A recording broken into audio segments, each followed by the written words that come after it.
minum air hangat, terus diberikan obat dan istirahat. Selanjutnya ada teorinya, landasan teori model pembelajaran berbasis masalah menurut Pak Sumber.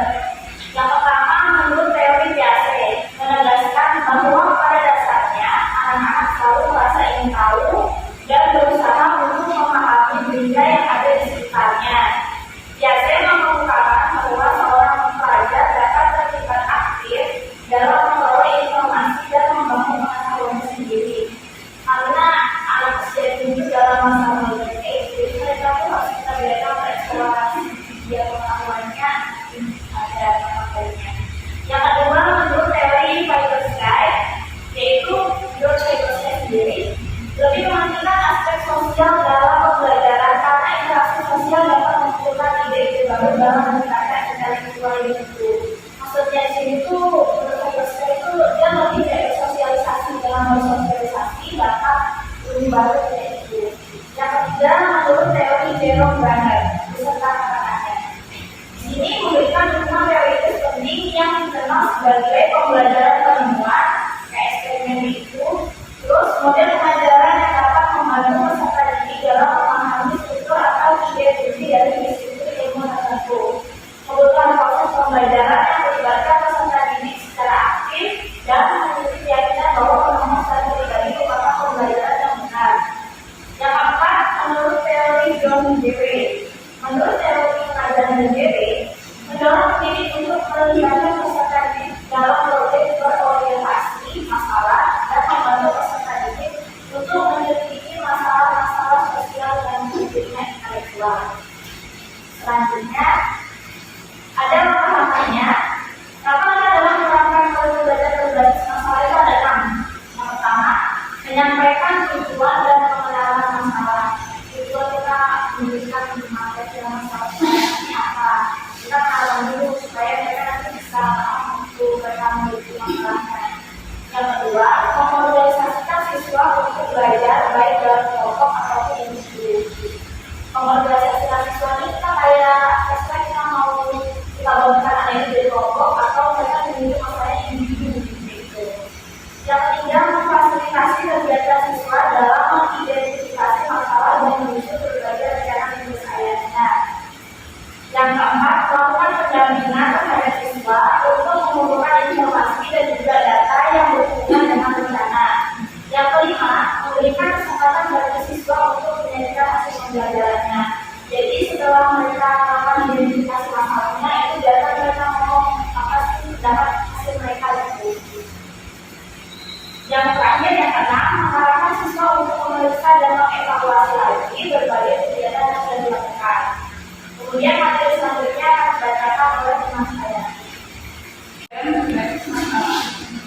Kelebihan pembelajaran berbasis masalah itu adalah kelebihan dari model pembelajaran berbasis masalah. Yang pertama itu melatih kemampuan pengerjaan masalah siswa, baik yang ditemukan dalam kegiatan belajar maupun pada dunia nyata. Jadi yang kedua, membangun pengetahuan siswa melalui proses kegiatan belajar. Dan yang ketiga, mempelajari materi pembelajaran yang sesuai dengan permasalahan. Dan yang keempat, siswa akan melakukan aktivitas ilmiah melalui kelompok kerja. Dan yang kelima, meningkatkan kemampuan siswa dalam berkomunikasi. Hal ini dapat terjadi karena siswa telah melatih untuk melakukan kegiatan diskusi.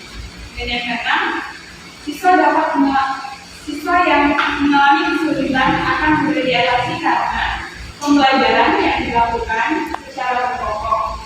Sehingga siswa yang memahami pembelajaran dapat membantu siswa yang masih kurang memahami materi pembelajaran.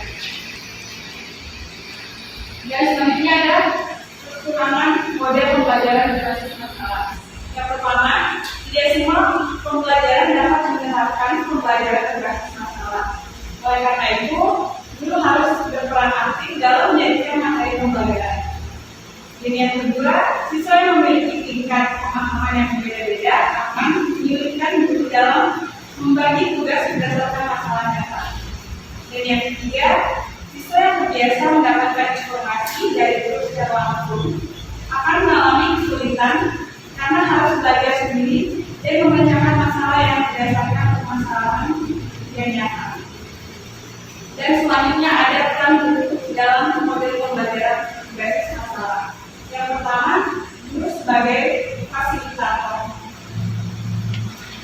Dan yang kedua, mengawasi dan mengamati pembelajaran.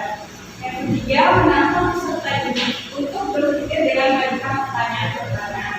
Dan yang keempat, menjaga agar peserta didik terlibat. Dan yang kelima, mengatur dinamika kelompok. Dan yang keenam, menjaga berlangsungnya proses pembelajaran.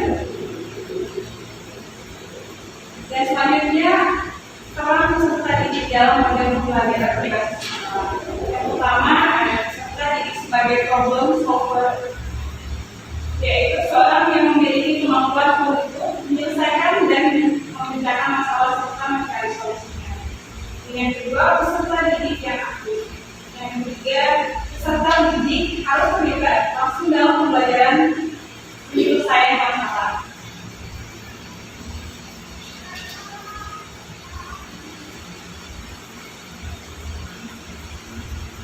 Dan selanjutnya ada implementasi pembelajaran berbasis masalah di kaum. Salah satu contoh implementasi PBM di kaum adalah dengan mengajak siswa untuk bekerja dalam kelompok kecil untuk menyelesaikan proyek yang berkaitan dengan topik yang sedang diajarkan. Misalkan ketika siswa belajar tentang lingkungan, mereka dapat diajak untuk bekerja dalam kelompok untuk menyelesaikan proyek yang berkaitan dengan pembuatan taman semua.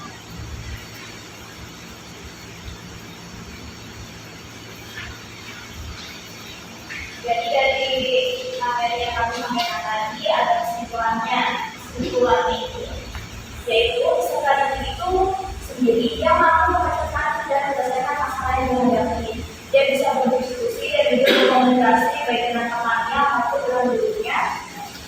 Tujuannya agar siswa itu dapat saling berbagi kemampuan yang mereka miliki, saling berpikir kritis, saling menyampaikan pendapat, saling memberi kesempatan untuk menyalurkan kemampuan, saling membantu belajar, saling menilai kemampuan dan peranan diri sendiri maupun teman lain.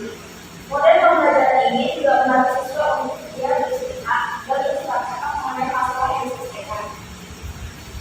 Baiklah, sekian presentasi dari kami kelompok 2. Selanjutnya kami akan membuka sesi tanya jawab dan diskusi. Kami bersilakan kepada teman-teman yang ingin bertanya.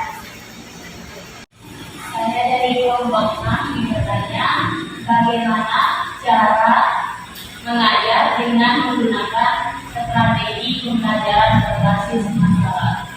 Bagaimana cara mengajar dengan menggunakan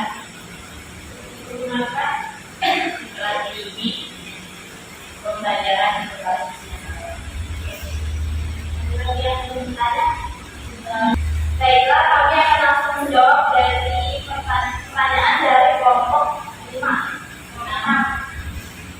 Bagaimana cara saya menerapkan proses pembelajaran berbasis masalah di cara mengajarnya. Di sini ada langkah-langkah cara mengajarnya, yaitu yang pertama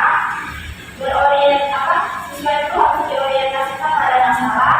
Yang kedua, mengorganisasikan siswa untuk belajar seperti yang kami jelaskan tadi, bisa dikelompokkan atau bisa diindividukan. Yang ketiga, membimbing dalam penyelesaian masalahnya. Jadi sebagai itu kan tadi ada keterangan guru fasilitator. Jadi kita harus membimbing anak kita untuk menyelesaikan masalah yang mereka bicarakan. Yang keempat, mengembangkan dan menjadikan hasil setelah menyelesaikan masalah, anak dapat memberikan hasil yang memberikan hasil mereka menyelesaikan masalah. Yang kelima, menganalisis dan mengevaluasi proses penyelesaian masalah. Baik, apa bisa dijelaskan? Bisa. Baiklah, sekian presentasi dari kami kelompok 2. Kurang dan lebihnya kami maafkan. Semoga materi yang kami sampaikan tadi dapat bermanfaat. Terima kasih.